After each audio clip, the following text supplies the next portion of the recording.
Hello everyone, this is Nitpicking Nerd, and today I want to talk about the movie Time Trap, which someone recommended to me in the comments of my previous video, which was about low budget and lesser known science fiction time travel movies, which I enjoyed, and so someone recommended the movie Time Trap, which is also a low budget, less known time travel movie, and so I watched it and I think it was okay.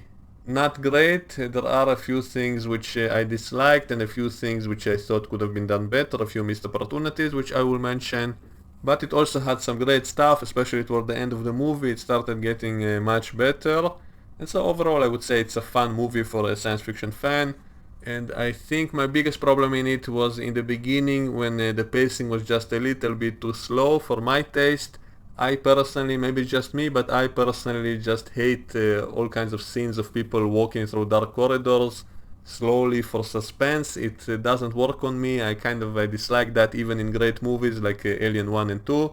My least favorite parts of those movies were all the scenes of people just walking through dark corridors.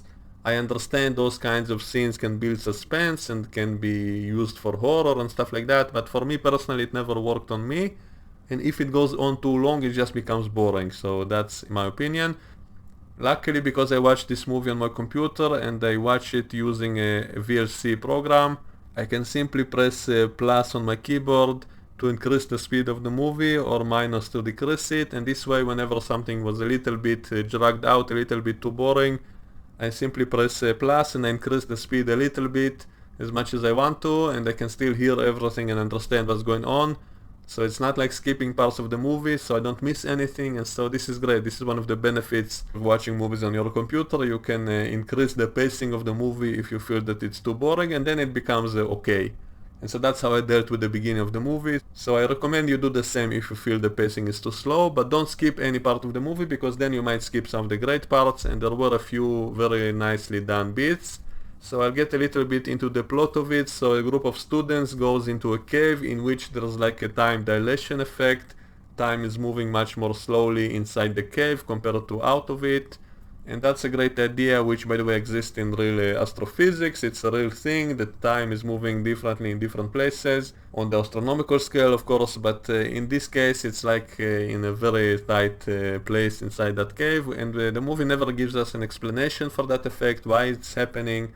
And I don't think the movie has to give an explanation, but I think as a science fiction fan I would have enjoyed if they did find an explanation, maybe some kind of alien technology or something in the cave that is causing all of this. I personally would have enjoyed such an explanation, and maybe if they tinker with it they could create even stranger phenomenons and stuff like that. So I wish they would have done a little bit more with that, because as the movie is, it's very kind of simplistic. It's the same basic idea across the whole movie of time being much more slow inside the cave compared to out of it, and that's it. That's the whole element of so-called time traveling.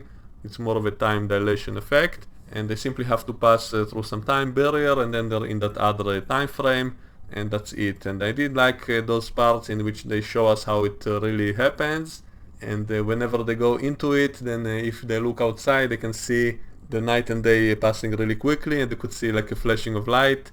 So that was a really cool effect. It reminds me of some of the special effects in the movie Time Machine in 2002, I think, when he was going through the time machine and he could see time passing quickly. He also saw the sun turning into like a beam in the sky and moving. He could see the whole seasons passing fast and all of that.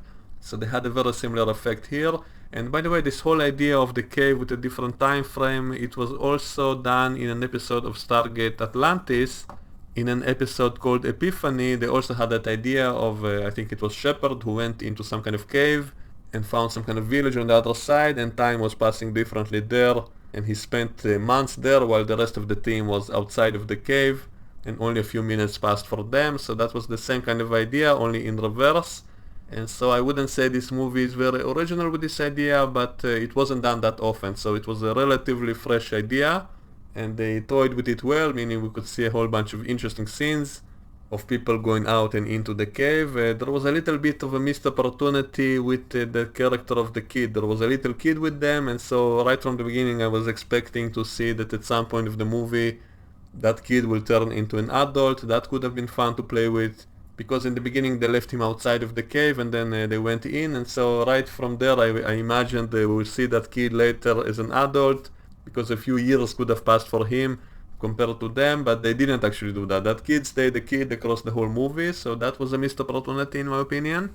And they had a few more characters from the past also in the cave, and with the whole time dilation, it's like all of them ended up there in the same moment, even though outside of the cave a lot of time passed in between the time that each of them entered it. So that was a cool idea, and also toward the end they also met some Stone Age people inside the cave, and then people from the far future also started going down into that cave, and so that was very well done as an idea. Like that whole idea of a cave with this kind of time dilation effect, they kind of played with all possible options of it. They kind of showed all the possible things that could have happened with that scenario, and so I do like that, and it got crazier and crazier toward the end, and it kind of left a lot of room for the imagination toward the end. They didn't really show a lot of stuff they could have shown, they only showed a few glimpses of it, but I think it worked well. It was creepy, but it also kind of left me hungry for more. I wanted to see more stuff like that, and because most of the movie was just the people in a cave, and only toward the end we started seeing glimpses of much more interesting stuff, but there wasn't really enough of it. But of course this is a low budget movie, so I can kind of forgive it. It was still kind of ambitious for what it was. And the ending was a little bit too happy in my opinion. It was too convenient, it was too perfect. I would have rather to see something a little bit darker and not such a perfectly happy ending. And also, as I said, they never explained what was causing the whole thing in the cave. I mean, in the very end they could have explained it somehow. Maybe to add a whole new dimension of science fiction to it, to explain it with aliens or something, I don't know. Add some more ideas to it.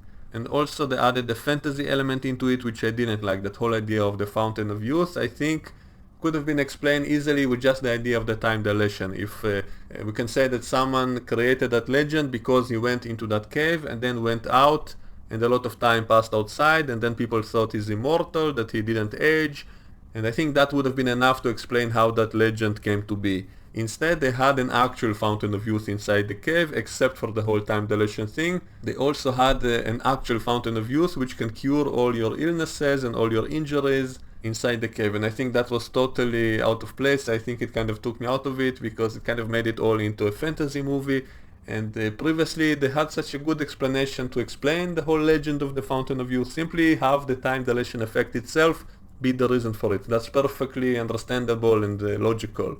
So they did not need to add the actual Fountain of Youth kind of thing into it. Also, it was an easy way to cure all the injuries that the character suffered from and all of that, so I think that was totally unnecessary.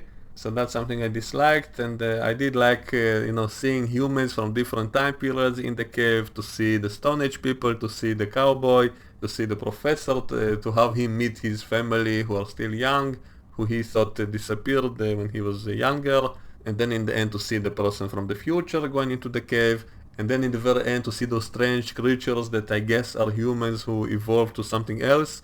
And it was left kind of ambiguous, so we can assume maybe it's not even humans, maybe those are aliens, so that could have been more interesting maybe to explain the whole thing, to show, or maybe those are humans from the future who are like aliens and maybe they found a way to travel backwards, maybe they created this whole thing as an experiment or to get people to their future from the past or something. So I would have liked to see some kind of explanation, or at least imply an explanation, maybe by having the characters speculate about possible explanations based on some clues they would find or some text they would find or something. So I would have liked to see something more and not just to leave everything totally ambiguous. Even though that does leave the room for the imagination, we can talk about it and explain it ourselves, we can make up theories ourselves to explain it. And my theory is that such a cave could not have been just a natural event, natural phenomenon, because if such an effect really existed, wouldn't it tear your body apart? If you go into that barrier, then wouldn't part of your body which is already inside, how can it still function normally with the rest of your body which is on the other side of the barrier? Maybe the barrier is very gentle, maybe it's kind of lets you pass through without those kinds of trouble, but still it's all too convenient, so I don't really buy such a thing being a natural phenomenon. So I would have rather to have some kind of technobabble explanation, maybe with aliens or people from the future creating this whole thing for some kind of purpose. I think if that kind of idea would have been hinted at, it would be more interesting and more plausible to have some kind of a hint of an explanation to this whole thing. But as the movie is, we don't really know anything about what caused it or what happened next or why did that guy from the future even come in there. So the movie left pretty much everything as a mystery. and it had a kind of a too happy ending for my taste. I rather to have something, you know, a little bit darker, a little more creepy, maybe have even a bad ending in the end of them being rescued, but then finding out that their fate will be even worse than death. Maybe they're now going through some experiments by aliens or the future humans. Something creepy like that. I would have liked a more creepy ending. Just me personally, I enjoy dark stuff, I enjoy dark humor, I enjoy kind of a bad ending for characters. That's why I used to do all kinds of parodies on YouTube in which I remixed movies and created evil endings instead of the good endings of movies and stuff like that. I simply enjoy that kind of darker stuff. And so I didn't like that it was kind of too happily ever after ending to this movie. So that's a minus in my opinion. A little bit too optimistic in the very end there. I like those scenes in the beginning of showing like the horrible fate of Earth and all of that when someone went outside the cave and everything was destroyed and there was that weird triangle space station in the sky and stuff like that. That was really creepy in a good way, so I like those kinds of ideas better. But in the very end they had that happily ever after ending, which I don't really like. So that's all I really have to say about this movie. I think it's okay. It had some good ideas, it had some brilliant moments, but it also had some boring stuff and the slow pacing, especially in the beginning. So my recommendation is, if you watch it, simply increase the speed a little bit as you watch it in the beginning until you get to the good stuff. So that's all I had to say about it. So let me know what you think in the comment section below and we can discuss it, and I will see you all next time. Bye bye.